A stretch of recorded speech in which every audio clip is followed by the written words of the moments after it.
And if you have legal matters that involve firearms, then you need to call our attorney, John Dillon, especially if you have questions about red flag laws, gun registration, gun transportation, or maybe you need to know that your guns are California compliant. Call our trusted firearms attorney, John Dillon. John Dillon specializes in California gun law. Call 760-642-7150 or visit his website at dillonlawgp.com and tune into the YouTube live stream at youtube.com/gunownersradio. Like and share and tell as many friends as you can. Awesome. Here we are. What's up, Joe? How's it going, man? It's going great. Having a wonderful day here. Wonderful weekend. Oh, you must have went shooting. No, I was teaching all day yesterday, so did a concealed carry class yesterday. So how did it go? It was great. We had 20 people in there, so another 20 people out there getting a concealed carry permit. They were all brand new? No, it's usually splits about half and half. Usually there's, like, out of 20 people, probably 8 or 9 were coming back for renewals, and then the rest were new. Nice. That's CCW USA, right? Yes, it is. The famous Bill Deasy's school. Oh, that's cool. Yeah.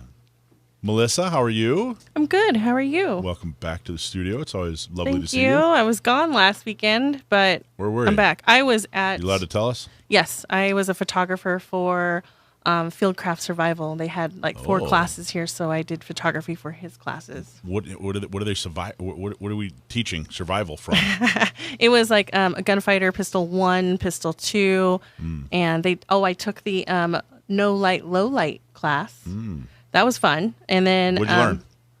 That I hate using a flashlight while shooting a gun, like holding it, because I have such small hands. So it's really hard for me to manipulate. And how they do that cigar thing where they put the flashlight like right here. Right. I can't do that because I have such small hands. So many things you could say about that. I was going to ask you which technique you went with the flashlight. So I held it my chest. This was like the easiest, and then I held it FBI style, like out here. That was the easiest, and then I used the one on my pistol, the mounted weapon light. Okay, and that was the best. Did you find with the FBI style, when I did that, I found that on the first shot, my arm is way up there. But by the time I get to like the 5th or 6th round, my arm is way down by my face again. It does that. Called being out of shape. That's called not the way that Joe should do it. Right. Either along the jawline or that. I forget what they call the other one where you're doing it with. Like a wrist bent like that. That was weird too. I didn't like that one either. The pressed up against your temple. You guys learn that one? No. Amazingly, we did kind of the draw. But, or up against your head anywhere. Really? Amazingly comfortable.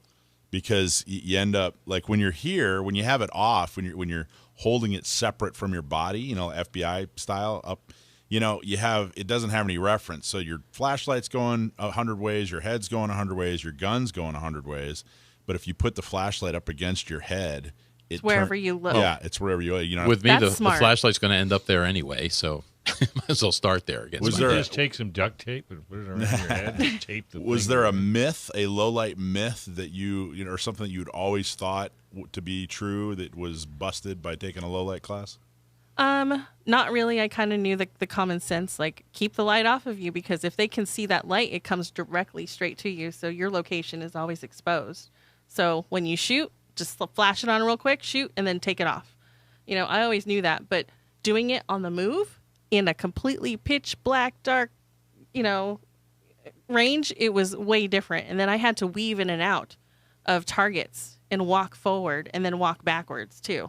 So it was intense. I can't walk backwards like when the light's on. So what'd you think of the flash there in the dark?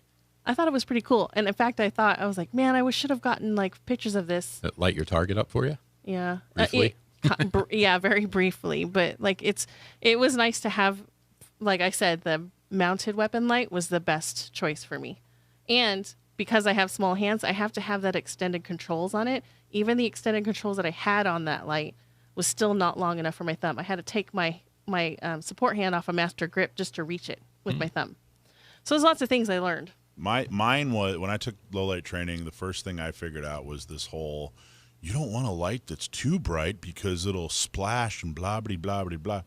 Totally untrue. There's zero truth to that. Anyone that says that does not know what they're talking about. I want 1 million lumens. If I can get 1 million lumens, there's I would no think such thing so, as a too. flashlight that's too bright. That's ridiculous. Yeah. Because like you can use that light as a weapon itself because you can blind somebody with it. Blinded by the light, Exactly. Isn't that a song? revved up like a. What does he say there? Like a deuce on the loose? Is that what, like something on the loose? Goose on the Another loose. runner in the night. What was that? Is that what it was?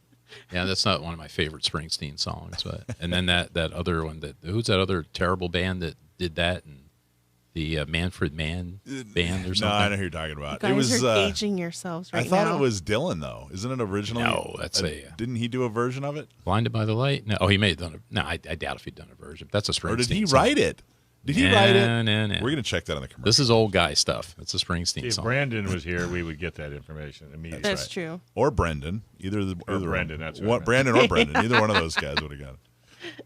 So we had we've got a couple minutes before we go to I was going to say vacation, but I meant commercial.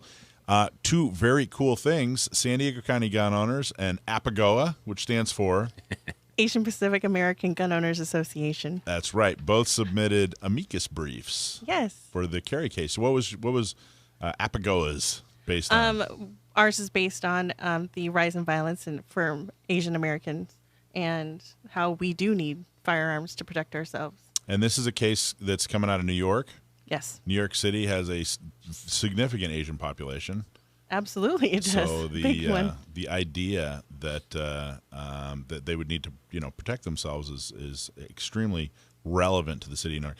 Now this is a direct carry case that's going to the Supreme Court, and ours was based San Diego County Gun Owners. It was actually San Diego County Gun Owners, Orange County Gun Owners, and Riverside County Gun Owners combined with a couple other groups. That the amicus brief has to do with. It just talked about the historical aspect of carrying. What did it mean to carry 200 years ago, and what was happening in 1790 when they were writing the Second Amendment, and that sort of thing. So Well- we're very proud. That's huge. It's a big deal. Isn't the Asian population huge in the United States? It's not just big; it's huge. Yeah, especially like in the New York City area, San Francisco, Bay LA, Area. Well, that's a lot. Like San Diego. that's where a lot of Go the to crimes are Mira Mesa. happening. Go to Mira Mesa. Oh my goodness, yes, Mira Mesa. I mean, it's a community.